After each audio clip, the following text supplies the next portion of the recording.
রবিবারের সকালটা একেবারে এক গ্লাস ঠান্ডা ছাতুর শরবত দিয়ে আমি স্টার্ট করলাম। আমি এটা রোজই খাই, ভীষণ একটা হেলদি ব্রেকফাস্ট বলতে পারো আমার জন্য, শুধু আমার জন্য নয় সকলের জন্য।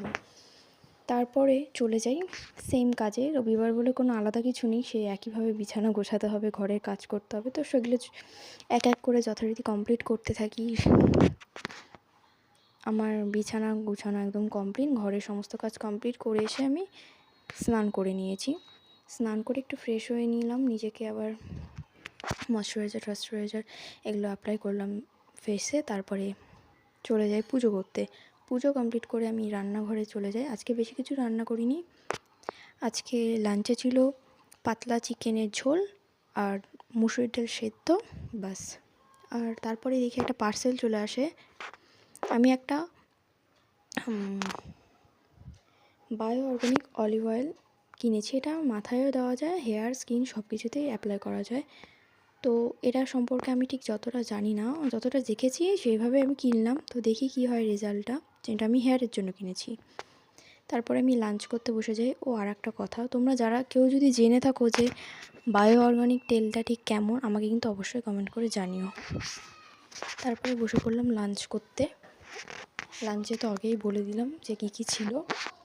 সানডেতে এরকমই অল্প কিছু রাখার চেষ্টা করেছি। আজকে যেহেতু প্রচণ্ড গরম পড়েছে, তাই রিচ কিছু খাওয়ার একদমই ইচ্ছে নেই, তাই চিকেনের ঝোলটাকেও একদম পাতলা করেই বানিয়েছি। আর আমি কিন্তু এরকম পাতলা ঝোল চিকেনের খেতে ভীষণ ভালোবাসি।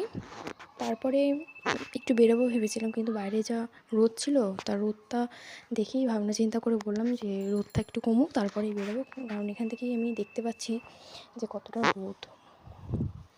তো ঘরে বসে বসে আমার কিন্তু গরমের দিনে এরকম জানলা দিয়ে রোদ আসা দেখাটা কিন্তু বেশ ভালো লাগে। জানি গরম লাগে, তবুও এটা দেখতে আমার ভীষণই ভালো লাগে। তো রোদটা একটু কমতে আমরা বেরিয়ে পড়েছিলাম।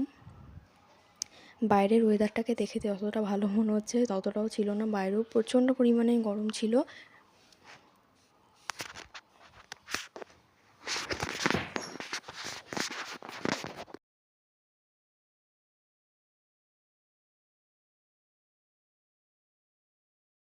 তো আমরা তারপরে চলে যাই, আমাদের বাড়ির পাশে একটা গঙ্গা রয়েছে সেখানে। এখানে গিয়েও প্রচুর মানুষের ভিড় ছিল, সবাই রবিবার উপলক্ষে এসছে, কিন্তু এখানে প্রচণ্ড ভিড় হয়ে গেছিলো। এখানেও বেশিক্ষণ ভালো লাগেনি, আমরা গেছিলাম একটু বিকাল সময়ে। তো অন্ধকার হতে না হতে আমরা ফিরে এসেছি। বেশিক্ষণ আর ভালো লাগছিল না, যেহেতু প্রচণ্ড গরম ছিল ওখানেও। তো এখান থেকে একটা আইসক্রিম খেয়ে বেরিয়ে যাই। তারপরে মিয়ামরিতে গিয়ে 3টে পেস্ট্রি অর্ডার করি। সেটা খাই, একটা রেড ভেলভেট, একটা অরেঞ্জ আর একটা স্ট্রবেরি। এটা খেয়ে দিয়ে কমপ্লিট করে আমি বাড়ি থেকে রওনা দিই। যেহেতু বাইরেও প্রচণ্ড গরম আর বেশিক্ষণ বাইরে ভালো লাগছিল না, তাই জন্য বাড়ির থেকে রওনা দিই। বাড়ি থেকে রওনা দেওয়ার সময়ও এই রাস্তাটা দিয়ে আসছিলাম যখন, তখন একটু ঠান্ডা মনে হচ্ছিলো, কিন্তু পরবর্তী সময় আবারই গরম লাগছিলো। ওয়েদার যখন গরম হয়ে যায় একবার, সেটা বাড়িতেও গরম লাগে, বাইরেও গরম লাগে, একই ব্যাপার। রাস্তায় তো আরও বেশি মনে হচ্ছে, রাস্তার রোডের গরমটা পুরো উঠছে। যারা বাইরে রোজ বেরোচ্ছে তারা নিশ্চয়ই বুঝবে যে কতটা বাইরেও গরম আর ভেতরে তো গরম আছেই। তারপরে বাড়িতে চলে আসি। বাড়িতে এসে চা খেলাম, যেহেতু সন্ধ্যাবেলায় চা খাওয়া হয়নি।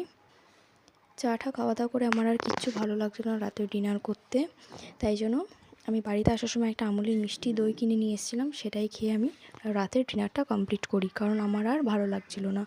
তো এই ব্লগটা কেমন লাগলো অবশ্যই সবাই জানিও।